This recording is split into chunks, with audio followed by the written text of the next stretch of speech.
Virginia Eckert es estudiante de la carrera de Geología de la UBA de la Universidad de Buenos Aires. ¿Cómo te va, Virginia? Buenos días, ¿cómo estás? Gracias por atendernos. Hola Darío, ¿cómo estás? El gusto de charlar contigo. A ver.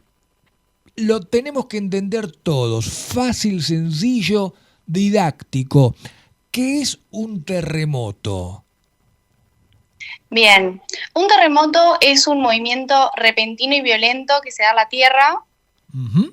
y que ocurre por la liberación de mucha energía acumulada en el interior de la Tierra. Que esta energía se acumula por el movimiento y el choque de placas tectónicas, que sería como la capa externa de la Tierra. Sí.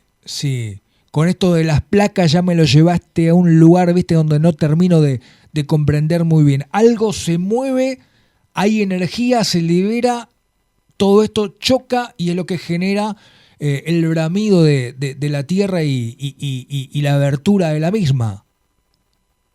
Claro, Ajá, hay energía y el choque genera fracturación en las rocas y de esta forma se da la liberación de la energía. claro. Bueno, ¿por qué? Bueno, con esto ya me has contado más o menos qué es y por qué se genera, ¿no? ¿Hay alguna zona geográfica que esté más propensa, se me ocurre las cadenas montañosas o esto que ha sucedido en los últimos días, en donde sea más factible que se adviertan este tipo de fenómenos? Sí, un poco hablando de lo que pasó en Colombia y Venezuela, o lo que suele ocurrir en Chile, es que son zonas asociadas a la interacción de placas tectónicas activas, como sus límites, Ujú. que serían donde convergen. Entonces, al ser la intersección de placas tectónicas, hay mucho movimiento frecuente y esto hace que sea propenso a sufrir sismos o terremotos. Claro, estoy recordando ahora, ¿no? Que también en provincias argentinas como San Juan, como Mendoza, La Rioja, se han producido estos temblores, no en la magnitud de lo vivido en Colombia y en Venezuela. Todo esto se debe a la presencia de la cordillera. Sí, están asociados al mismo proceso por el cual ocurrió el terremoto en Colombia. Mm, mm, en, Lo que ocurrió en Colombia es un poco de que la placa de Nazca, que es una placa tectónica, que está en la parte del Océano Pacífico, se hunde en la placa sudamericana, sí, que, y eso genera que haya reactivación de fallas y fracturas en profundidad y por lo tanto el origen de los terremotos. claro. ¿Hay alguna explicación lógica de por qué con tan pocos días de diferencia se produjo en zonas geográficas tan cercanas, hablo de Venezuela y Colombia, o es algo que simplemente se debe al azar, a la casualidad? Se está en estudio, no se está del todo seguro si tiene algo que ver, pero en principio no, porque están asociados a distintos procesos por los que se ocurrieron y a distintas placas tectónicas que interactúan. Mm, Bueno, en la Argentina tenemos riesgo de que suceda algo por el estilo. En Argentina en general no. Puede que haya una zona más propensa que es hacia el oeste, hablando de San Juan o Mendoza, como vos decías, que puede tener más probabilidad o propensa que ocurran terremotos asociado al proceso que ocurre con la placa de Nazca y la placa sudamericana, pero es menos el riesgo comparado a otras regiones.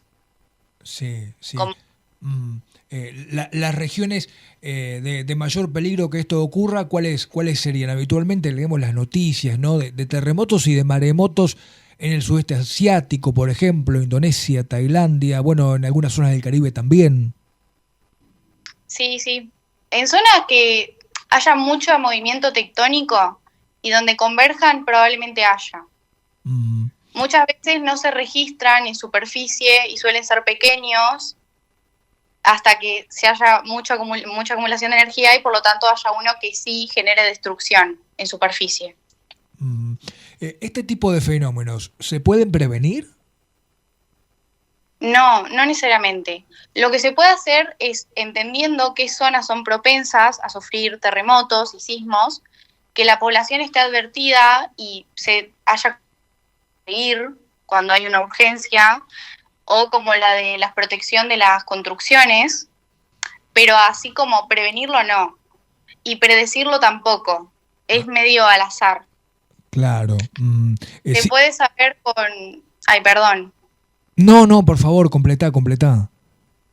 Se puede saber aproximadamente como unos segundos o minutos antes, porque suele haber, tipo, previo al terremoto, movimientos en la tierra más leves, cambios en el nivel del agua, o mismo los sismógrafos que miden las ondas sísmicas emitidas por los terremotos, que pueden detectar segundos antes de que ocurra, pero no es algo que puedas evacuar una ciudad para poder proteger. No sé si es mito o realidad, pero también lo hemos escuchado. Viste que los animales tienen una capacidad sensitiva muy aguda, muy superior a nosotros. Tienen los sentidos mucho más desarrollados, el oído, por ejemplo, y ellos como que lo perciben antes. Pero bueno, hay que adivinarles, ¿no? Y saberles interpretar lo que dicen a veces en el vuelo, los pájaros o las mascotas cuando andan corriendo. ¿Has escuchado algo de esto también? Sí. Hay estudios sobre eso, pero bueno, las otras cosas son más confiables. Claro. Para saber si ocurre algo o no.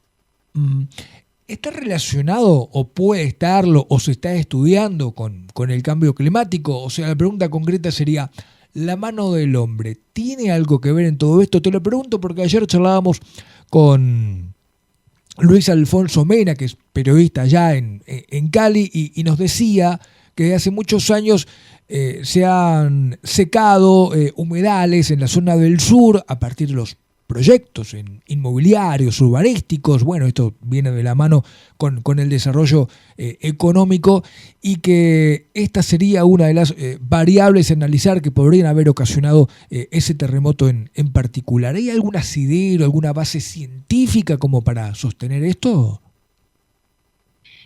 Mira, no necesariamente, porque los sismos o terremotos están asociados a movimientos tectónicos o reactivación de fracturas. Por lo tanto, puede que haya sismos o terremotos inducidos, pero no por esos procesos, sino más bien por otros que también tienen la acción del hombre. ¿Cómo cuáles? Uno de esos podría ser la extracción de hidrocarburos. Por ejemplo, que cuando extraemos hidrocarburos de forma no convencional, hay generación de fracturas y inducimos agua en profundidad, y esta agua puede generar que haya reactivación de fallas, y de acuerdo al tamaño de las fallas puede generar que haya sismos producto de la extracción.